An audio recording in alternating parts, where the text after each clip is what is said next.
Bueno, entonces ahora vamos a ver el concepto del holobionte y posteriormente la evolución del holobionte, pero como este es sin lugar a dudas el elemento más controversial dentro de la síntesis expandida, lo vamos a ir desarrollando este paso a paso. Entonces, en un primer momento, lo que les voy a presentar es un conjunto de evidencias que nos van mostrando la necesidad de esta nueva conceptualización.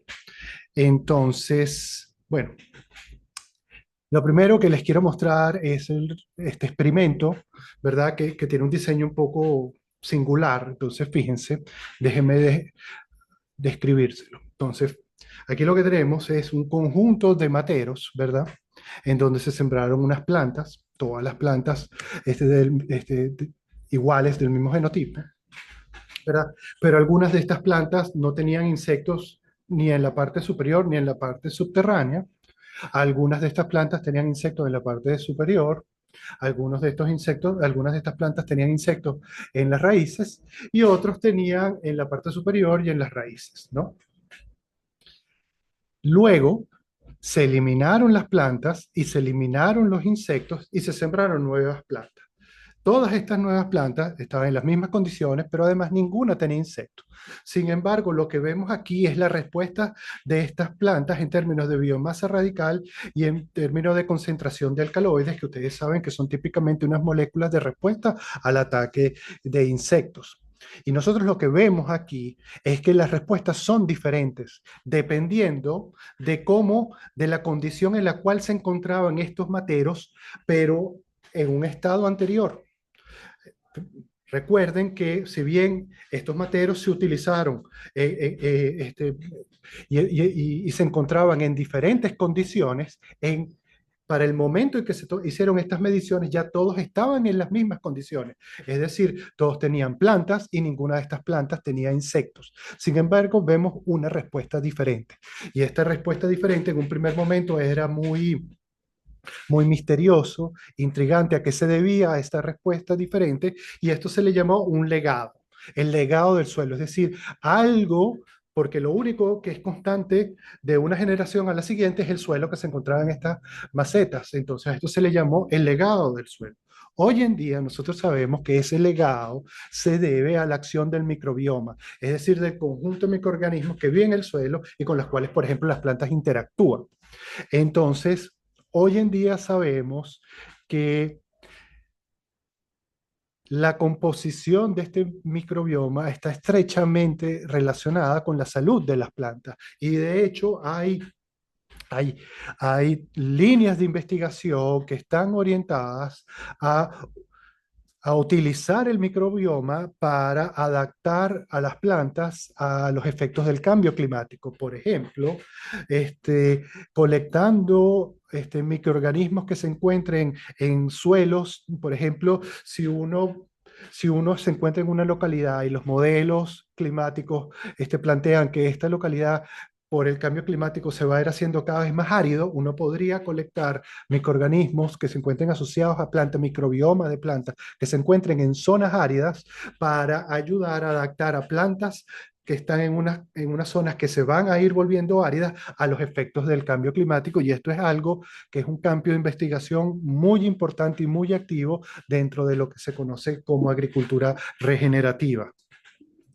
Otro elemento interesante tiene que ver con los hongos formadores de micorriza y su interacción con las plantas.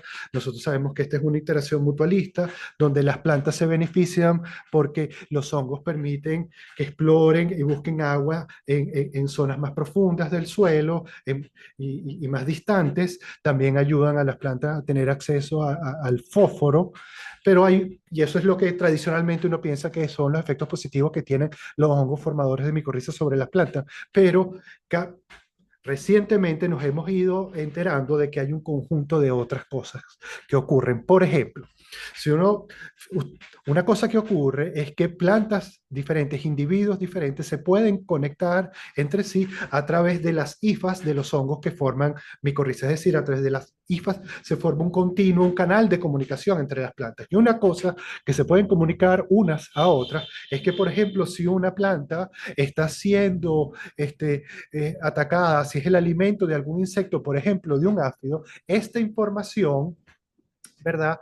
Puede transmitirse a través de este canal de comunicación que son las hifas del hongo, y en los individuos que todavía no han sido afectados se pueden preparar para esto. Entonces, nosotros sabemos hoy en día que plantas se pueden comunicar a través de esta red de las hifas de los hongos, ¿verdad? Y de esta forma se intercambia información y nutrientes. Entonces, una cosa interesante que sabemos que ocurre es el subsidio de carbono, donde árboles que están establecidos en los bosques ayudan a árboles que se están estableciendo subsidiándoles carbono, y este subsidio de carbono ocurre a través de las hifas de los hongos formadores de micorriza.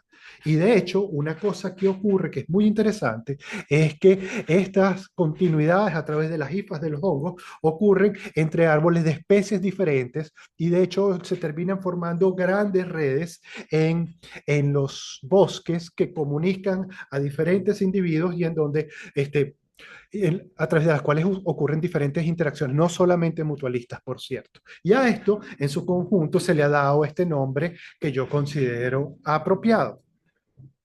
Pero hasta ahora nos hemos centrado en lo que ocurre debajo del suelo. Esto podrá tener alguna relación con lo que ocurre por encima del suelo en las plantas. Bueno, por ejemplo, pensemos qué efecto puede tener los hongos formadores de micorrizas con otra interacción mutualista muy estudiada, que son los polinizadores.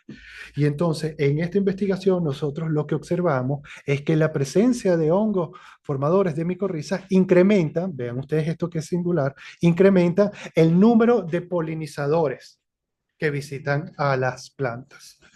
Y de hecho, esto realmente lo que nos indica es que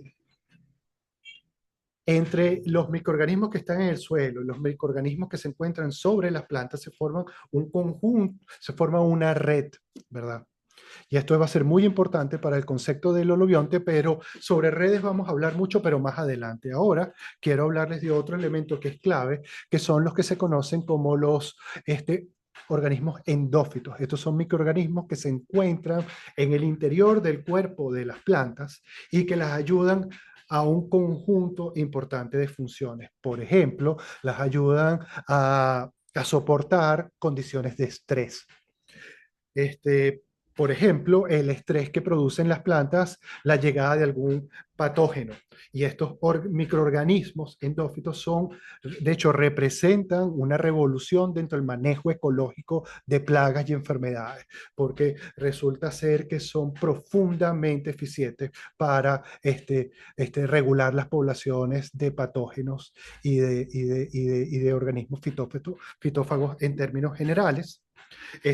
Y esta vinculación es tan estrecha, ¿verdad?, entre los microorganismos y las plantas, que nosotros, que recientemente se ha encontrado que los microorganismos que viven en una hoja regulan los genes que controlan el desarrollo de la propia hoja. Y, por ejemplo, ayudan a tomar decisiones entre caminos diferentes, entre un camino que tenga que ver que la hoja se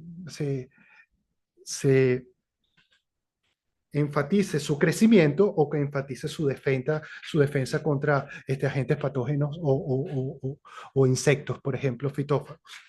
Bueno, yo me he centrado aquí en ejemplos que tienen que ver con el microbioma de las plantas, porque es el área en la cual yo trabajo. Sin embargo, hay desarrollos iguales e inclusive superiores en los efectos que tiene el microbioma en los animales y en particular en la salud de los animales. Pero voy a dejar este video hasta aquí.